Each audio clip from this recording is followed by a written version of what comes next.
Hi guys, in this video, I'm going to show you how to convert PDF to JSON with PDF.co web API using JQuery. Let's start.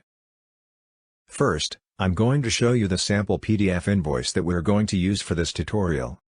Now, prepare your HTML and JQuery code.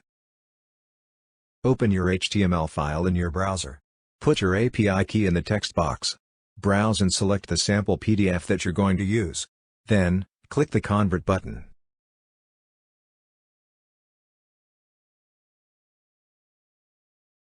Once you're done converting the file, you'll be given a temporary link where you can view and download your output JSON.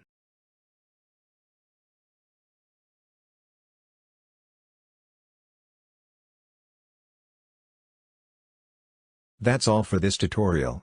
We have a lot of tutorials on our YouTube channel. Just search for PDF.co. Don't forget to subscribe and hit the notification bell icon. Thank you for watching.